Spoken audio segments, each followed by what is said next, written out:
Here's a question for you. Have you ever felt truly alone? Not just physically, but existentially, adrift in a world that feels indifferent to your very existence? Now, imagine that isolation amplified, stretched across endless miles of asphalt, under the vast, uncaring blanket of the night sky. That, my friends, is the life of a long-haul trucker. And in that solitude, where the only company you have are the ghosts of your own thoughts, the line between reality and hallucination can blur in ways that will chill you to the bone. My name is Kevin, and for a good chunk of my life now, the cab of an 18-wheeler has been my office, my bedroom, and sometimes it felt like my confessional. People who haven't lived this life, they see the big rigs rumbling down the interstate and maybe think, oh, that's a job. They don't see the hours melting into days, the sunsets and sunrises that become a continuous, melancholic loop, the sheer mental fortitude it takes to keep your mind from unraveling in the face of such profound solitude. They definitely don't understand the things you see out there, the whispers and the static of the CB radio, the shadows that dance at the edge of your headlights. And they certainly don't comprehend the kind of fear that can grip you when the ordinary world suddenly cracks, revealing something else. See, I wasn't born into this life. Truth be told, I was on a completely different path, one paved with ivy and expectations. Prestigious university, they called it. Yeah, I was supposed to be wearing a suit, not hauling freight. But life, as it often does, had other plans. Personal reasons, they call them. Those vague, polite euphemisms for the messy, tangled knots that life throws at you. Let's just say the path I was on crumbled, and trucking became not just a job, but a lifeline. A way to keep moving when everything else felt like it was standing still. It wasn't easy, not at first. People always patted me on the back. You're smart, kid. You could be doing so much more than driving a truck. And maybe they were right, in some conventional, societal sense. But out there on the open road, with the engine humming and the world rushing by, I found a different kind of freedom, a different kind of purpose. It was honest work, demanding, yes, but honest. And in the quiet hours, when the only sound was the rhythm of the tires on the asphalt, I started to find a strange kind of peace. A peace that was, admittedly, often punctuated by moments of sheer, unadulterated terror, but peace nonetheless. This particular story, the one that still makes the hairs on the back of my neck stand up even years later, it happened just a few months into my trucking career. I was still green, wet behind the ears as they say, fresh out of training, eager to prove myself, to put those could be doing so much more comments to rest. My first company had given me a run from southern New Jersey to Lafayette, Indiana. 12 hours, they said. 12 hours that came after an 8-hour haul the day before. 20 hours of driving in just over a day. Yeah, they were pushing me, testing me, seeing what I was made of. And foolishly, perhaps, I was determined to show them I could handle it. The plan was simple. Drive straight through the night, deliver the load, and get back on the road as soon as possible for the next run. Efficiency, that's the name of the game in this business. Less downtime, more miles, more money. Or so the logic went. I told myself sleep was for the weak, for those who couldn't hack it.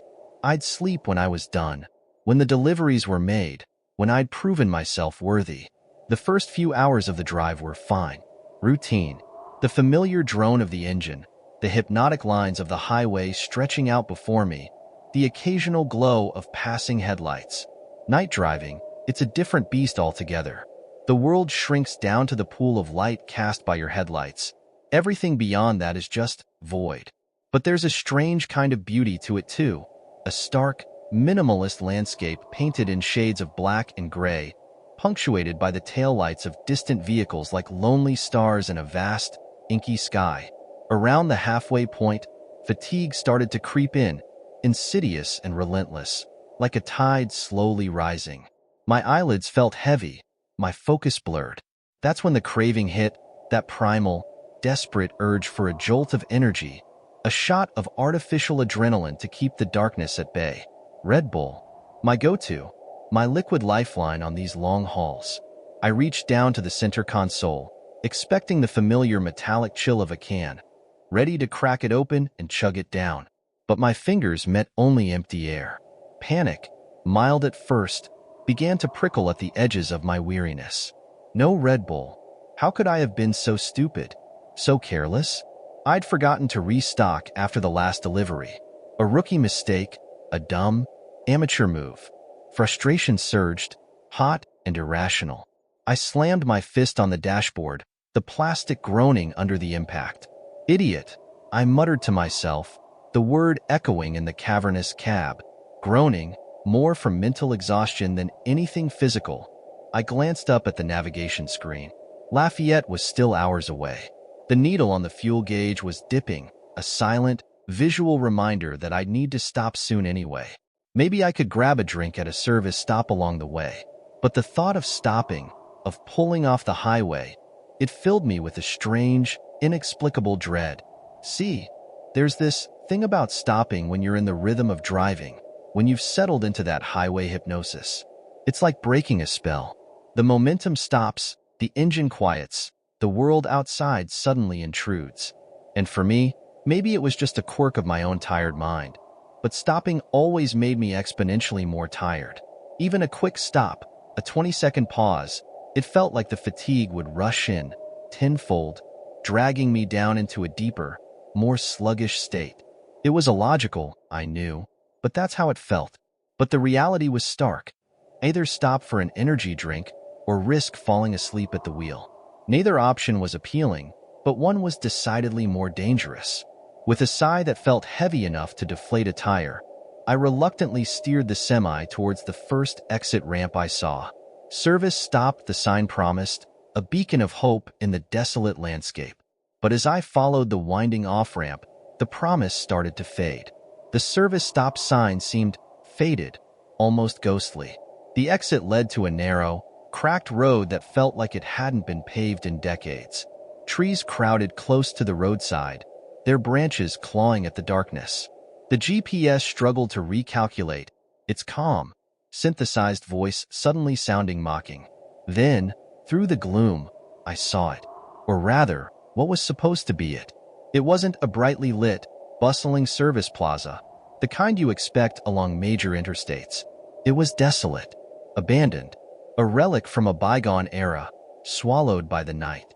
A rusted gas station sign, its letters half missing, stood sentinel at the entrance. Beyond it, a squat, windowless building, the convenience store, looked like it had been shuttered for years. Weeds choked the cracked asphalt parking lot. The only light came from my own headlights, painting the scene in stark, unsettling contrasts. Panic, this time sharper, more insistent, began to claw at me. This wasn't a service stop. This was nothing. A ghost town.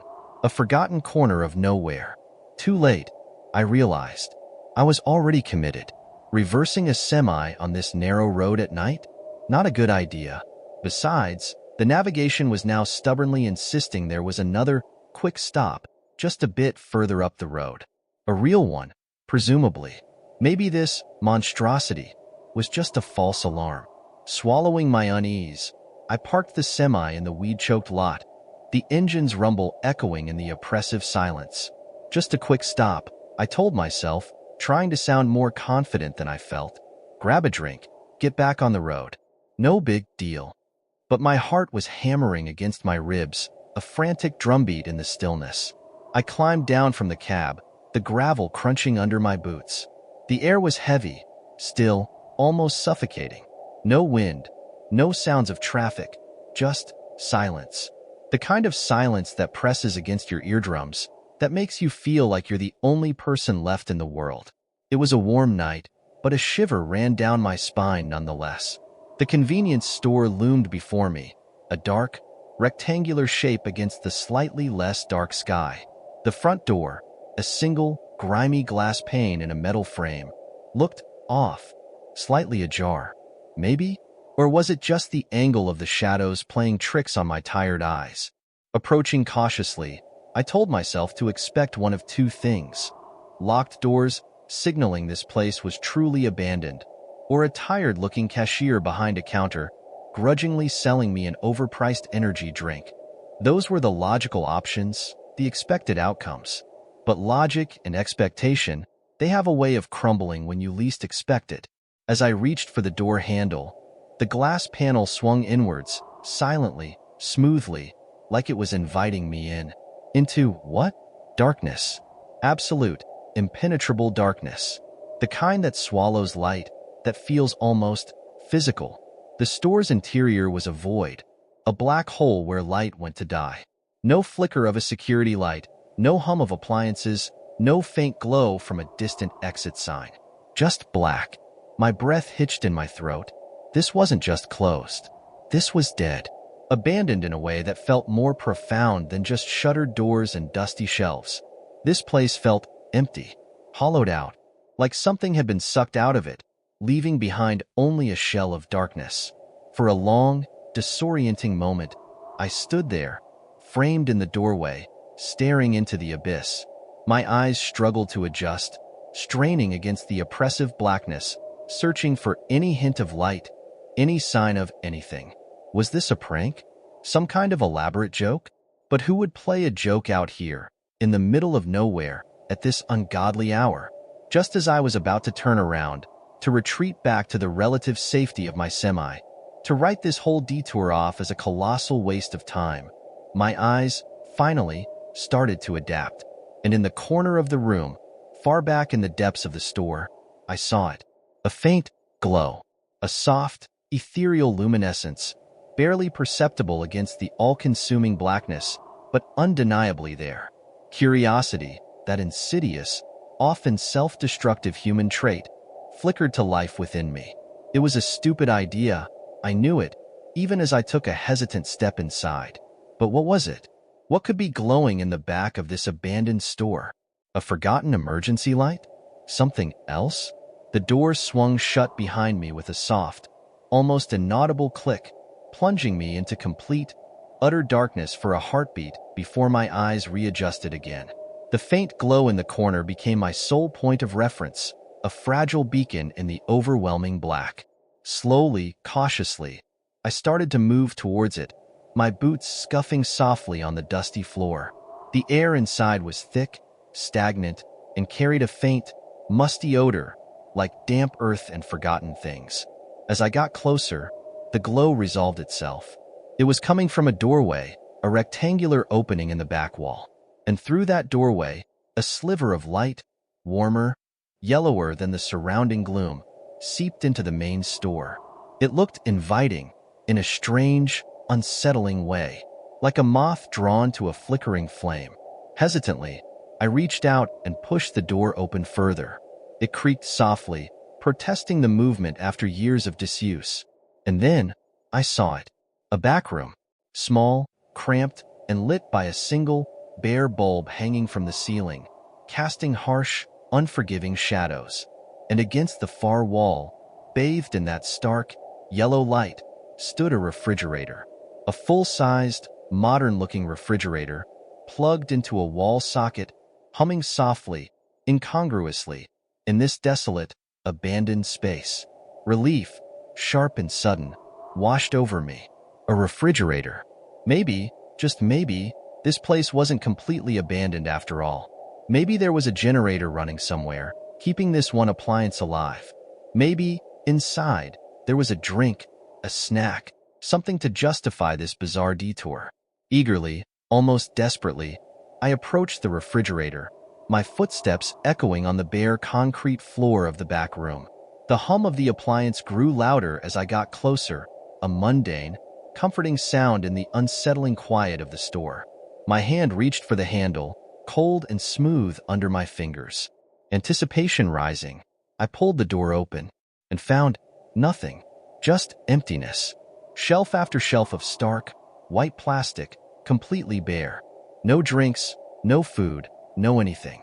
The refrigerator was gutted, hollowed out. A cruel joke in this desolate place.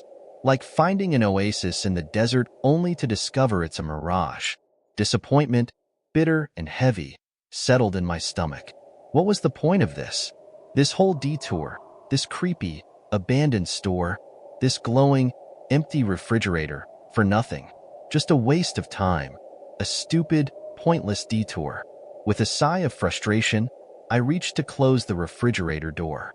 And just as my fingers brushed against the cold plastic, I heard it. A clatter. Faint, but distinct. From the main room, like something falling or being knocked over. My hand froze on the refrigerator door. My breath hitched in my throat. Had I imagined it? Was it just the sound of my own tired mind playing tricks on me? Or had I really heard something? Silence descended again, heavy and oppressive, broken only by the hum of the refrigerator and the frantic pounding of my own heart.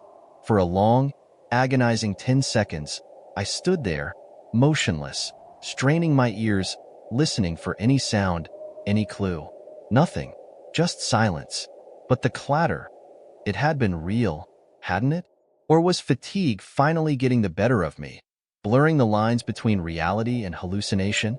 A prickle of unease, colder than the refrigerator door, ran down my spine. Maybe it was just a rat, or some other critter, scavenging in the abandoned store. That was the logical explanation, the rational one. But logic and rationality felt thin, flimsy, in this place of shadows and silence. Part of me, the sensible part, the part that knew I was tired and needed to get back on the road, wanted to ignore it, to dismiss it as nothing, to close the refrigerator door and walk out, to forget this whole bizarre detour ever happened. I didn't have time for this. Deliveries to make, miles to cover, sleep to catch up on. But another part of me, a darker, more primal part, the part that thrived on curiosity, on the thrill of the unknown, that part was whispering, insistently, go back, look, see what it was. Against my better judgment, against every sensible instinct screaming at me to leave, I decided to listen to that darker voice. Slowly, cautiously, I pulled the refrigerator door shut, the click of the latch echoing in the stillness. Taking a deep breath to steady my nerves, I turned and stepped back into the main room. Darkness swallowed me again, but now it felt different. Less empty, more charged. Like the silence was listening, watching. Like the shadows were holding their breath. My eyes strained, adjusting again to the blackness. The faint outline of the doorway, the entrance to the store, was barely visible across the room. Slowly, I started to move again, my footsteps softer now, more deliberate. Each step felt like a transgression, a trespass into a space that didn't want me here. Reaching the main room, I stopped, scanning the darkness, searching for any sign of what had made that clatter. Shelves lined the walls, shadowy shapes against the deeper black, mostly empty, picked clean by time and neglect. A dusty counter stretched across the front of the store, its surface littered with unseen debris. A few overturned displays lay scattered on the floor, ghostly remnants of a once vibrant business. Nothing. No movement, no sound, no sign of anything out of place. Just emptiness. Had I imagined it after all? Had the clatter been just a figment of my tired mind, a phantom sound in the silence of the night? Disappointment mixed with a strange kind of relief. Maybe it was nothing. Maybe I was just being paranoid. Maybe I should just get out of here, grab a drink at that quick stop further down the road, and forget about this whole bizarre detour. Turning towards the entrance, ready to retreat, I took one last glance around the store. And that's when I saw it. The entrance door. The door I was 100% certain I had shut behind me when I came in. The door that had swung silently closed, plunging me into darkness. It was open. Not wide open, not dramatically flung back. Just slightly ajar. Just enough to break the line of the doorway, to let a sliver of the outside darkness seep in. But it was open, and I knew, with a chilling certainty that went bone deep, that I hadn't opened it. I had shut it behind me. I remembered the soft click of the latch. I was sure of it. A cold dread, heavier than anything I had felt before, settled in my stomach. This wasn't just fatigue. This wasn't just paranoia. Something was wrong. Something was definitely, terribly wrong. Logic screamed at me to run, to get out of this store, to get back to my truck, to put as much distance as possible between myself and this place. Every instinct screamed at me to flee. But still, a part of me, that dark, curious part, the part that had drawn me into the store in the first place, it was still there, whispering, "What's going on? Why is the door open? What happened here?" And against all reason, Against all sense of self-preservation, I found myself moving towards the open door, not away from it. Drawn by a morbid curiosity, a terrifying fascination, I stepped back towards the entrance, towards the sliver of darkness that beckoned from beyond. I walked out of the entrance door, back into the weed-choked parking lot, blinking against the slightly less intense darkness of the night.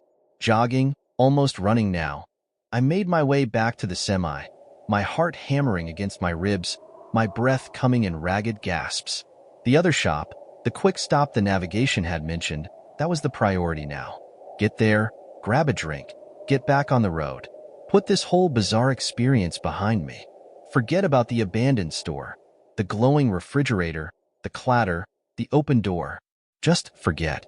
I climbed back into the cab, the familiar smell of diesel and worn-up upholstery a small comfort in the rising tide of unease. Fumbling with the keys, my hands shaking slightly, I started the engine, the rumble of the diesel a welcome sound. A sound of normalcy in the unsettling silence. Merging back onto the highway, I glanced back at the abandoned store one last time in my rearview mirror. Just a dark shape against the night sky, swallowed by shadows, silent and still. But as I watched, for a fleeting moment, a trick of the light, maybe, or just my overactive imagination, I thought I saw it again. The door, just slightly open, shoving the unsettling image from my mind. I pressed down on the accelerator, urging the semi forward, desperate to put distance between myself and that place, to escape the suffocating silence and the creeping dread. The caffeine from the energy drink, finally, started to kick in, a welcome jolt that snapped me out of the tired haze.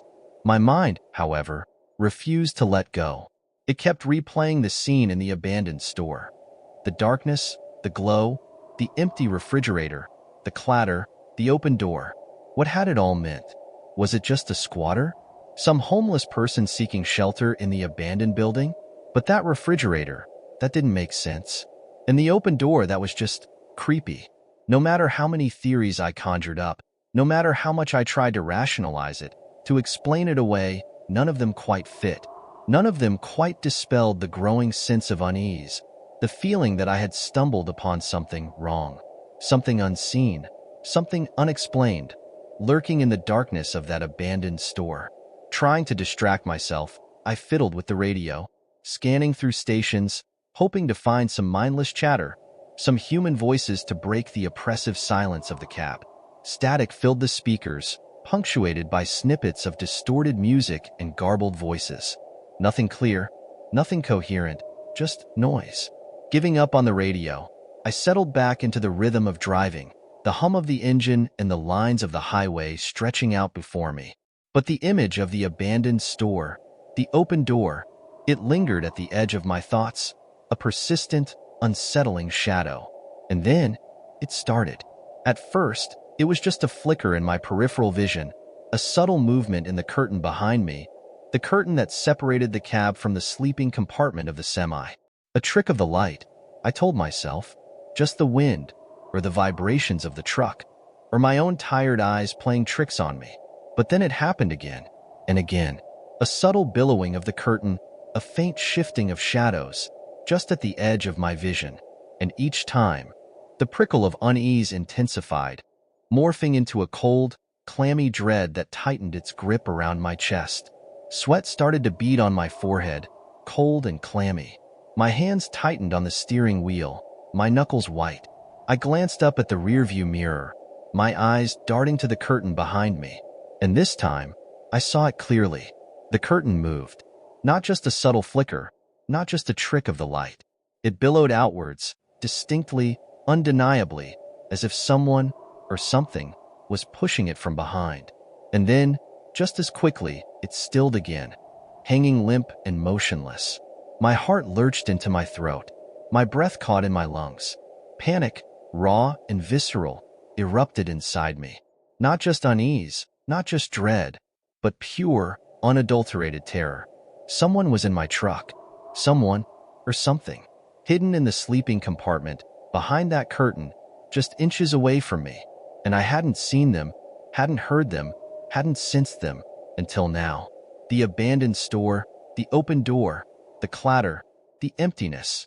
It all coalesced, all clicked into place with terrifying clarity. This wasn't random. This wasn't a coincidence. It was connected. Somehow. And whatever was happening, whatever was unfolding, it was centered around me, around my truck, around this lonely stretch of highway in the dead of night. Terror flooded my veins, cold and paralyzing. My mind raced, desperately searching for a logical explanation, for a way out of this nightmare. But logic had abandoned me back at that abandoned store. Now, only instinct remained. Survival instinct. I didn't have any weapons, nothing to defend myself with. Just my truck, a hulking, unwieldy machine, not exactly designed for close-quarters combat. And whatever was behind that curtain, they had the element of surprise, the advantage of darkness, the chilling unknown on their side. Discreetly, my hands shaking so badly I could barely control them, I fumbled for my phone, tucked into my pocket, punching in the numbers for the nearest police station. My fingers slipped and stumbled on the screen. Every second felt like an eternity, stretched out, agonizingly slow. The drive to the police station, those next 20 minutes, they were the longest, most terrifying 20 minutes of my life. Every mile felt like a gamble, every curve in the road a potential ambush. I kept imagining it, the curtain tearing open, a hand reaching out, a voice whispering in my ear, a struggle in the confined space of the cab. My eyes darted constantly to the rearview mirror, watching the curtain, waiting for it to move again, for the inevitable attack. Sweat poured down my face, blurring my vision. My breath hitched in ragged gasps. My heart hammered against my ribs, a frantic drumbeat of fear. Finally, through the darkness, a beacon of hope appeared. Faint at first, then growing stronger, brighter, more insistent. Blue and red flashing lights, cutting through the night. A promise of safety, a lifeline in the encroaching darkness. The police station. Relief, so intense it was almost dizzying, washed over me. Almost there. Almost safe. Just a few more minutes, a few more seconds. I pressed down on the accelerator, urging the semi forward, desperate to reach the sanctuary of the police station. My hands were slick with sweat, my vision blurred with tears of fear and relief. Just a little further. And then, I was there. Slamming on the brakes, tires screeching in protest, I brought the semi to a halt as close to the police station building as I could possibly get. Without even turning off the engine, without even thinking, I threw open the door and scrambled out, adrenaline surging through my veins, propelling me forward. Running, stumbling, almost tripping, I raced towards the brightly lit entrance of the police station, bursting through the doors and into the relative safety of the lobby. Panting, gasping, barely able to speak, I stammered out my story to the startled officer behind the desk. Someone in my truck, behind the curtain. Homeless people, I think. Confusion flickered across the officer's face, but the raw terror in my eyes must have been convincing. Within seconds, the lobby was buzzing with activity. Officers rushing out, radios crackling, orders being barked. My truck, my hulking, terrifying truck, was surrounded. And then, the moment of truth, the moment of revelation, the moment that would forever be etched into my memory, a chilling tableau of the surreal and the terrifying. An officer approached the back doors of the semi, his hand hovering over the latch. He glanced back at me, a question in his eyes. I nodded, barely able to breathe. He took a deep breath and yanked the doors open. And what they found, what they pulled out of the back of my truck, it confirmed my worst fears, and yet, somehow, it was even more bizarre, more unsettling than anything I could have imagined. 3 figures emerged from the darkness of the trailer. 3 people, but not just people. Homeless, yes, undeniably so. Their clothes were rags, filthy and tattered, hanging loosely on their thin frames. They were wrapped in blankets, nasty, stained blankets that looked like they hadn't been washed in years. 2 men and 1 woman. Their faces were gaunt, hollow-eyed, and streaked with grime. They blinked against the sudden glare of the police station lights, their eyes wild and unfocused. One of the men, younger than the others, his eyes darting nervously around, clutched something in his hand. As the officers approached, They saw it clearly, two switchblades, glinting menacingly in the light. The police moved quickly, efficiently, handcuffing the three figures, leading them away, their ragged blankets dragging on the ground. They offered no resistance, made no sound, just stared at me. Their eyes, hollow and empty, fixed on mine, with a chilling, unnerving intensity. They refused to talk. To the police, to me, to anyone. Just blank stares and silence. Menacing silence. As they were led away, cuffed and silent, I watched them go, my mind reeling, my body trembling, my soul shaken to its core. What did they want? Why were they in my truck? How had they even gotten in there? What were they planning to do? To me? To my cargo? To anything? The police had no answers. They questioned the three figures, but they remained stubbornly silent, their motivations a chilling enigma. The switchblades, the blankets, the ragged clothes, the silent stares, it all added up to a terrifying, incomprehensible puzzle. I never got an explanation. The police filed a report, thanked me for my cooperation, and sent me on my way, shaken but alive. They said they'd investigate, try to figure out who these people were, what they were doing, but I never heard anything more. The mystery remained, a dark, unresolved shadow hanging over my trucking career. To this day, I have no idea what they wanted, no idea what they were planning, no idea why they chose my truck, my route, my night. Just three silent, menacing figures pulled from the darkness of my trailer, leaving behind a chilling void of unanswered questions. And sometimes, late at night, out on the open road, when the world shrinks down to the pool of light cast by my headlights, when the only sound is the hum of the engine and the whisper of the wind, I glance in the rearview mirror, my eyes darting to the curtain behind me, and I remember those hollow stares, those silent figures, and the chilling question echoes in my mind. What were they going to do? What did they want? And the silence answers only with more silence. That night, out there on the deserted highway, at that abandoned gas station, in the back of that dark and silent convenience store, and finally, in the terrifying stillness of my own truck's sleeping berth, I confronted something that wasn't just about fatigue or isolation.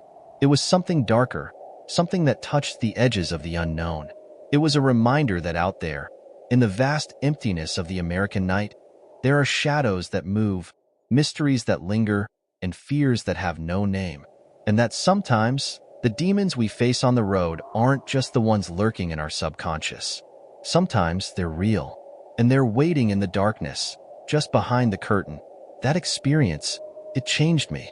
It amplified that ever-present trucker's solitude, painting it with hues of paranoia and unease.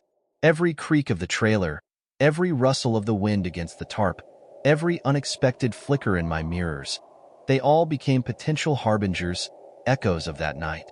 And you know what? Maybe that's the real danger of this life, the long hours and the isolation. It's not just the physical strain. It's the way it opens you up to the darkness, the way it lets the demons in. Because out here, on these lonely roads, you're not just fighting sleep deprivation and deadlines. You're fighting your own mind, and sometimes, something else. What do you think? Creepy, right? And trust me, that's just scratching the surface. If you want to hear more tales from the road, more stories that blur the line between reality and nightmare, then make sure to hit that like button, subscribe to the channel, and drop a comment below. Let me know if you want a part 2, because believe me, I've got plenty more miles and plenty more stories to share. And some of them, well, some of them are even stranger than this one. Stay safe out there, folks, and watch your mirrors. You never know what or who might be lurking in your blind spot.